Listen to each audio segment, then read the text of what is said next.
வணக்கம் நண்பர்களே, நான் உங்கள் விக்னேஷ். ஜூலை 1ஆம் தேதி நம்ம இந்தியாவோட கிரிமினல் ஜஸ்டிஸ் சிஸ்டமே திருப்பி போட்ட நாள்னு சொல்லலாம். ஏன்னா அன்னைக்குதான் 3 கிரிமினல் சட்டத்தை நம்ம இந்தியாவில் அமல்படுத்தப்பட்டது. ஆனால் இந்த சட்டத்தை எதிர்த்து எதிர்கட்சிகள் எதிர்ப்பது எதற்காக? மிக முக்கியமா நம்ம தமிழ்நாட்டில் திமுக, அதிமுக என பல கட்சிகள் இந்த சட்டத்தை எதிர்த்து மிகப்பெரிய போராட்டம் நடத்துறாங்க. சட்டங்கள் படித்து வழக்குகள் விசாரிக்கிற லாயர்ஸே இந்த சட்டத்தை எதிர்த்து மிகப்பெரிய போராட்டம் நடத்துவது எதற்காக?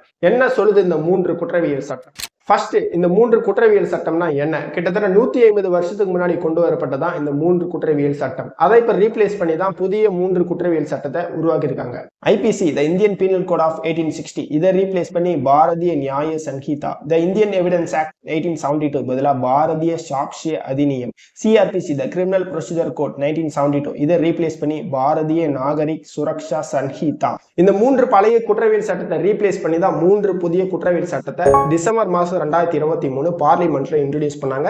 ஜூலை மாசம் 1ஆம் தேதியிலிருந்து அது அமல்படுத்தப்பட்டது. பட் எதற்காக இந்த இந்தியன் பீனல் கோட் நல்லா தான் இருக்கு, இந்தியன் எவிடன்ஸ் ஆக்ட் நல்லா தான் இருக்கு, ஆனாலும் எதற்காக மாத்தினாங்க? இது கிட்டத்தட்ட 150 வருஷத்துக்கு முன்னாடி பிரிட்டிஷ் ஆட்சி காலத்துல கொண்டு வரப்பட்ட சட்டம். சோ பிரிட்டிஷாரால கொண்டு வரப்பட்ட அந்த சட்டத்தை அழித்து இந்திய மக்கள் விரும்பக்கூடிய 3 குற்றவியல் சட்டத்தை நாங்க இன்ட்ரோடியூஸ் பண்ணியிருக்கோம்னு சொல்றாங்க. நண்பர்களே, நீங்க கேட்கலாம், அந்த சட்டத்துல பெயர்கள் மட்டும் தான் மாத்திருக்காங்க, ஆனா அந்த 3 குற்றவியல் சட்டத்துல புதிய சட்டங்களும் கொண்டு வந்திருக்காங்க. அது என்ன? இப்ப நான் சொல்ல போற விஷயம், ஜூலை 1ஆம் தேதி இருந்து இந்தியாவில் இருக்கக்கூடிய எல்லா போலீஸ் ஸ்டேஷன், மகளிர் காவல் நிலையம் சொல்லி இந்த சட்டம் அமலுக்கு வந்து விட்டது. இந்த சட்டத்தை பத்தி என்னென்ன சொல்றாங்கன்னு சொல்லி உங்களுக்கு 10 விஷயத்த சொல்ல போறேன். முதலாவதா, நீங்க ஒரு கேஸ் கொடுக்க போறீங்கன்னா 60 நாட்களுக்குள் என்ன குற்றச்சாட்டுன்னு சொல்லி விசாரணை செய்ய வேண்டும். அந்த முதல் விசாரணை முடிஞ்சு 45 நாட்களுக்குள் அந்த வழக்குக்கான தீர்ப்பை வழங்கப்பட வேண்டும். இரண்டாவது, நீங்க செக்ஷுவலா பாதிக்கப்பட்டீங்கன்னா பாதிக்கப்பட்டவர்கள் என்ன நடந்ததுன்னு சொல்லி உறவினர் மற்றும் பெண் போலீஸ் இவங்க 2 பேரும் பதிவு செஞ்சு 7 நாட்களுக்குள் மருத்துவ அறிக்கையை சமர்ப்பிக்க வேண்டும். மூணாவது, ஒரு குழந்தையை வாங்கறதோ விற்கிறதோ மிகப்பெரிய குற்றம்.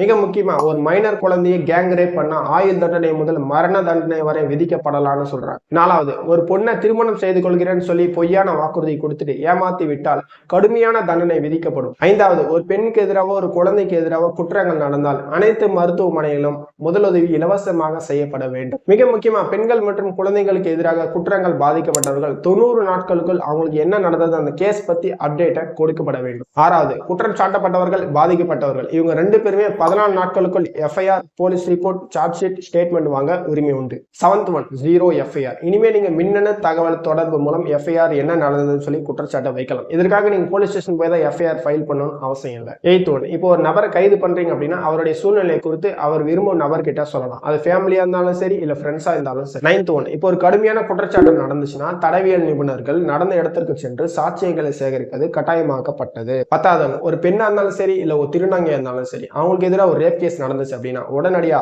ஒரு பெண் மேஜிஸ்ட்ரேட் என்ன நடந்ததுன்னு சொல்லி ஒரு ஆடியோவாகவோ வீடியோவாகவோ பதிவு செய்யப்பட வேண்டும். நண்பர்களே, இப்ப நான் சொன்னது பெண்கள் மற்றும் குழந்தைகளுக்கு எதிரான நடக்கக்கூடிய விஷயங்கள். இந்த சட்டத்துல என்ன சொல்லுதுன்னு மட்டும்தான் சொல்லியிருக்கேன். இன்னும் நிறைய விஷயங்கள் இருக்கு. அப்படி நீங்க தெரிஞ்சுக்கணும் அப்படின்னா இந்த 3 சட்டங்கள் கீழே டிஸ்கிரிப்ஷன்ல கொடுத்துருக்கேன், பார்த்து படிச்சுக்கோங்க. மிக முக்கியமா, ஜூலை 1ஆம் தேதியிலிருந்து இந்த சட்டம் அமலுக்கு வந்த பின் முதல் எஃப்ஐஆர் ஒரு தெரு வியாபாரி மேலதான் போட்டிருக்காங்க. டெல்லி ரயில்வே ஸ்டேஷன்ல நடைமேடையில இடையூறு பண்றேன்னு சொல்லி அண்டர் செக்ஷன் 285 படி பாரதிய நியாய சங்கீதா சட்டம் படி எஃப்ஐஆர் போட்டிருக்காங்க. அது மட்டும் இல்ல, நம்ம தமிழ்நாட்டுல சென்னையில 1000 விளக்கு அப்படின்னு சொல்லக்கூடிய ஒரு பகுதியில செக்ஷன் 304 படி மொபைல் திருட்டுன்னு சொல்லி ஃபர்ஸ்ட் எஃப்ஐஆர் போட்டிருக்காங்க. அதே போல ராயப்பேட்டையில ஒரு பெண் பாத்ரூம்ல குளிக்கத்த போட்டோ எடுத்தன்னு சொல்லி ஒரு நபரை இந்த புதிய சட்டம் மூலியமா ஃபர்ஸ்ட் அரெஸ்டையும் பண்ணியிருக்காங்க. ஆனால் இந்த 3 குற்றவியல் சட்டத்தை எதிர்த்து ஆப்போசிஷன் லாயர், பிஜேபி அல்லாத மாநிலங்கள் போராட்டம் நடத்துவது ஏன்? அவங்க என்ன சொல்றாங்கன்னா, சம்பந்தப்பட்ட மாநில அரசிடமோ எங்களிடமோ எந்த ஒரு ஆலோசனையும் நீங்க நடத்தல. சட்டம் கொண்டு வரும்போது எதிர்கட்சி எம்பிக்கள் கிட்டத்தட்ட 146 பேர் இல்லாத போது இந்த சட்டத்தை கொண்டு வரப்பட்டது. சரி, மாநிலங்கள் எதிர்ப்பது எதற்காக?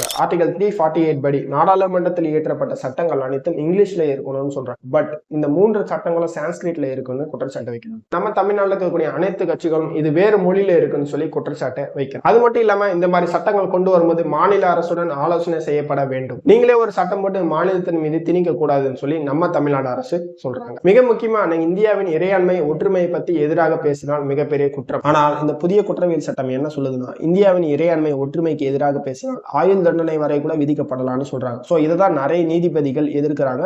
இது ஒரு மிகப்பெரிய ஆபத்துல போய் முடியும்னு சொல்றாங்க. சோ முடிஞ்ச அளவுக்கு இந்த புதிய குற்றவியல் சட்டம்னா என்ன, இதுல உள்ள பிளஸ் என்ன மைனஸ் என்னன்னு சொல்லி புரிய வச்சிருப்பேன்னு நினைக்கிறேன். சோ இந்த வீடியோ பிடிச்சிருந்தா மறக்காம லைக் பண்ணுங்க, சப்ஸ்கிரைப் பண்ணுங்க, பக்கத்துல இருக்கக்கூடிய பெல் ஐகானை கிளிக் பண்ணுங்க. அப்பதான் நான் போடக்கூடிய நெக்ஸ்ட் வீடியோ மிஸ் பண்ண மாட்டீங்க. Thank you for watching. See you next video.